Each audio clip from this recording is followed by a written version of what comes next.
Bonjour à tous et à toutes. Je me présente, Dominique Tamburini. Je suis directeur général ici au Collège Champagneur. Je prends quelques instants tout d'abord en commençant par vous remercier. Vous remercier parce que vous nous confiez l'éducation de vos propres enfants et on sait qu'il n'y a rien qui est plus important que nos propres enfants. Donc, je voulais prendre quelques instants pour prendre le temps de vous remercier. Cette année, un peu comme l'année passée, on s'attend à une année évidemment exceptionnelle. La pandémie oblige plusieurs petites modifications, entre autres la rencontre de parents. Donc, normalement, la première rencontre de parents, l'objectif, c'est que chaque enseignant pense d'une classe à l'autre et explique ses attentes, ses objectifs pour chacun des cours. Ce qu'on voulait, un peu comme l'année passée, c'est de protéger autant les élèves, autant vous, les parents, autant les membres du personnel. Donc, en évitant de mélanger toutes ces personnes-là à répétition le temps d'une soirée, on s'est dit que ça va être beaucoup plus sécuritaire de pouvoir le faire par les petites capsules vidéo. En même temps, ça vous permet également de pouvoir les visionner lorsque c'est le meilleur moment pour vous. Donc, je sais que des fois, il y en a qui travaillent le soir, c'est plus difficile de se libérer. Alors, à ce moment-là, vous allez pouvoir l'écouter là où ça va être le meilleur moment pour vous. Au niveau des rencontres de parents, donc pour ceux qui se joignent à la grande famille de Champagneurs, la première, comme je le disais, c'est plus pour présenter les cours. La deuxième qui aura lieu le 18 ou le 19 novembre, donc tout dépendant, là, vous allez pouvoir prendre un rendez-vous une ou l'autre des deux dates. Cette rencontre de parents-là, la deuxième, en réalité, là, on va vraiment faire des rencontres où on va parler de votre, j'allais dire enfant, c'est plus un adolescent à ce moment-là. Donc, cette rencontre-là va avoir lieu avec le tuteur de votre adolescent ou adolescente. Et ce qui est intéressant, c'est que le tuteur va avoir eu l'information des autres enseignants autour, va pouvoir vous donner en une seule rencontre l'ensemble des informations importantes pour vous. Évidemment, c'est possible que, je ne sais pas moi, votre enfant ait plus de difficultés en mathématiques, son tuteur, c'est pas l'enseignant de mathématiques. Vous pourrez également prendre des rendez-vous pour des trucs comme ça plus spécifiques, mais la majorité des parents, avec la rencontre avec le tuteur, sera suffisante pour avoir l'information nécessaire pour la bonne réussite.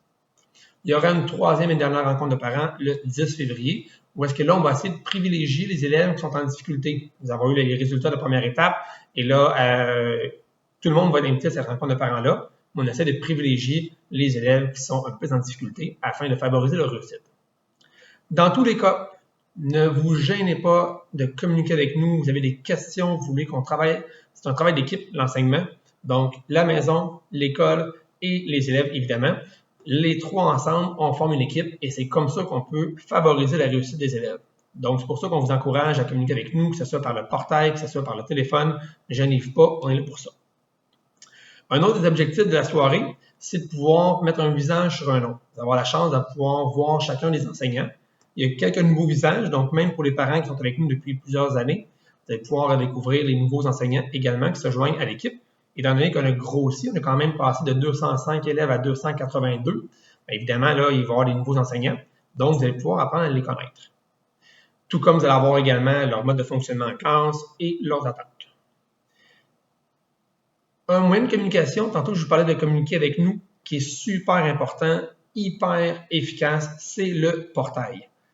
Vous allez recevoir de nombreuses communications par le portail. On sait que des fois, ça commence à être un peu beaucoup, sauf qu'on n'a pas le choix, surtout dans des moments comme ça de pandémie. Il y a plusieurs informations sur la vaccination, sur les élèves en isolement, sur le fonctionnement, en plus des communications régulières. Donc, c'est important de pouvoir consulter votre boîte de messagerie du pluriportail régulièrement.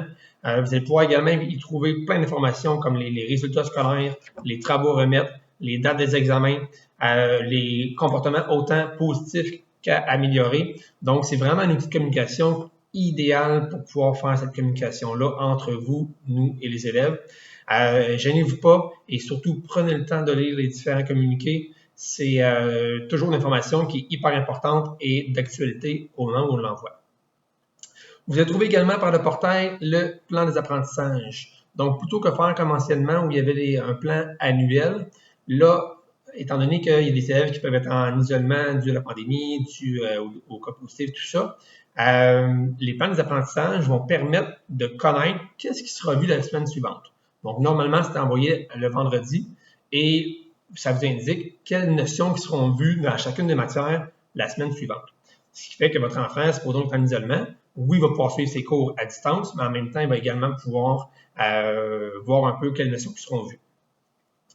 Ensuite, évidemment, je ne peux pas passer à côté de la vaccination. Donc oui, nous vous encourageons très fortement à vous faire vacciner. Par contre, on comprend que c'est un choix qui est personnel. On comprend qu'il y en a qui, pour différentes raisons personnelles, refusent de se faire vacciner et on l'accepte, évidemment. La seule chose, c'est qu'on est obligé de suivre les mesures sanitaires. Donc, il y a des activités que les élèves non vaccinés ne pourraient pas avoir accès.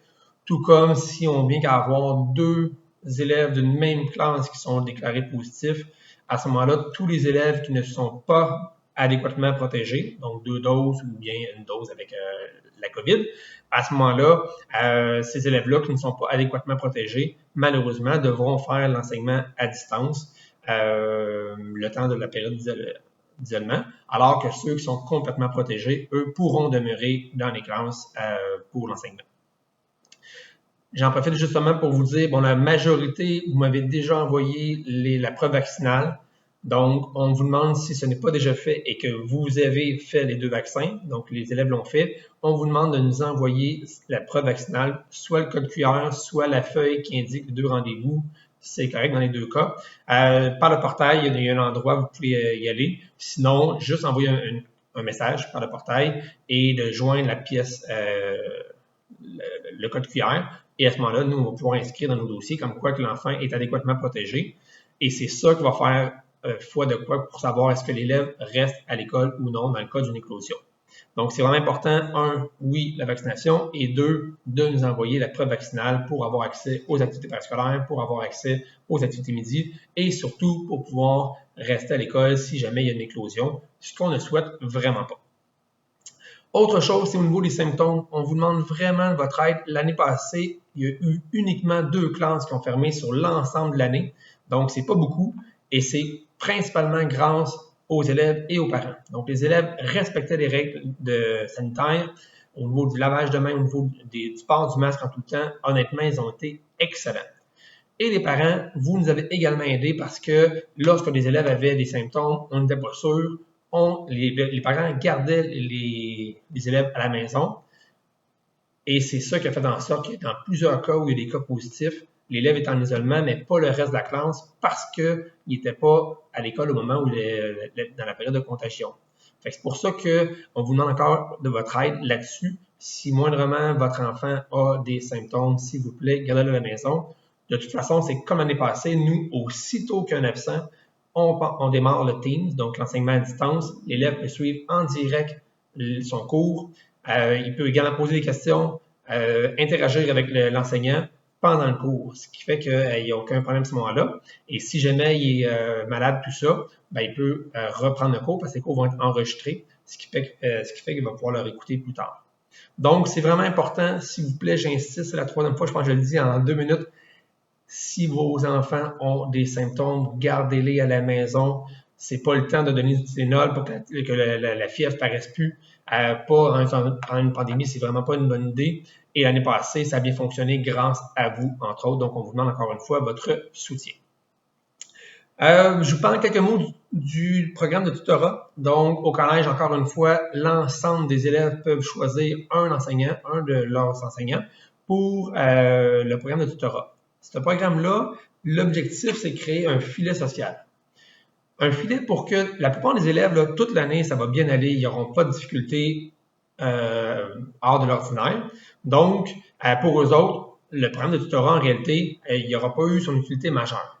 Par contre, un élève qui, ça a toujours bien été, puis tout d'un coup, il arrive un incident à la maison, je ne sais pas moi, il y a un décès au niveau de son animal de compagnie, ou il y a une séparation, ou peu importe quoi, et là, l'élève a des difficultés intérieures, ben, s'il y a un contact plus proche avec au moins un membre du personnel, ça va être beaucoup plus facile de pouvoir lui en parler. Et ensuite, de pouvoir avoir du soutien. Fait que ça sert à ça. Ça sert à ce que les élèves, tout va bien, parfait. Il y en a un qui tombe parce que malheureusement, sa vie personnelle, il y a des difficultés. Ben, le filet est là pour pouvoir l'accueillir et surtout pour pouvoir l'encadrer. Donc, c'est pour ça qu'on trouve ça si important comme programme. Ça permet de pouvoir aider les élèves lorsqu'ils ont des difficultés.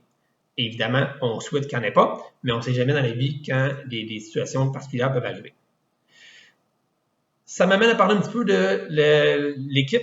Donc, l'équipe école du Collège Champagnard, Bon, oui, c'est sûr que je suis vendu à ma propre école, mais honnêtement, je le dis et je le pense profondément, nous avons une équipe formidable. Ils sont incroyables, ils sont dévoués, ils ont travaillé excessivement fort, oui, pour apprendre le fonctionnement de l'enseignement à distance, de Teams, tout ça, mais ils travaillent également excessivement fort pour que chacun des élèves puisse réussir, faire chacun des petits gestes pour que ça puisse faire une différence. C'est pas pour rien que plus de 99% de nos élèves, dans les 4 dernières années, ont eu leur diplôme d'études secondaires. Ben, c'est parce qu'au final, on a réussi à faire ce travail d'équipe-là. Autant les membres du personnel qui font un travail incroyable, autant les parents et évidemment les élèves qui ont travaillé pour, ben, au final, ça finit par fonctionner. Donc, je vais prendre le temps de les remercier. C'est grâce à eux si ça peut fonctionner au collège. Un dernier petit mot pour l'enseignement à distance. Donc, Teams, on utilise la plateforme Teams. C'est vraiment important, c'est uniquement à des fins pédagogiques. Donc, l'ensemble des enseignants ont accepté d'enregistrer les cours, de diffuser en direct les cours, de pouvoir interagir en bimodal, donc autant en présentiel qu'à distance, mais à une condition qui est vraiment importante, c'est uniquement des fins pédagogiques. Donc, vous ne pouvez pas enregistrer les cours autrement que nous, on les enregistre sur la plateforme. Vous ne pouvez pas les diffuser. Moi, je ne peux pas les diffuser, exemple, pour faire un suivi disciplinaire. C'est pas ça l'objectif. L'objectif, c'est de pouvoir permettre aux élèves de suivre leurs cours. S'il y a quelque chose à faire avec un enseignant, on va aller en classe, on va aller l'observer, mais pas par l'intermédiaire de la plateforme, parce qu'on veut vraiment que ça soit utilisé pour permettre aux élèves de suivre leurs cours. Au niveau du gouvernemental, on demande quelques heures par semaine. Nous, c'est en direct systématiquement. Il y a un absent, on part le cours. Oui, mais encore une fois, pour des fins pédagogiques. Donc, je vous laisse avec ça. N'hésitez pas à communiquer avec nous. Prenez le temps d'écouter les capsules des différents enseignants. Ça vaut la peine de pouvoir voir leur mode de fonctionnement. Évidemment, s'il y a art plastique et musique, si votre enfant a choisi musique, écoutez l'enseignant de musique. S'il a choisi art plastique, celui d'art plastique. Mais sinon, je vous encourage réellement à pouvoir écouter chacune des capsules pour avoir, oui et non sur un visage, mais aussi le mode de fonctionnement, les attentes et tout. Donc, encore une fois, merci beaucoup. Je vous souhaite une bonne soirée.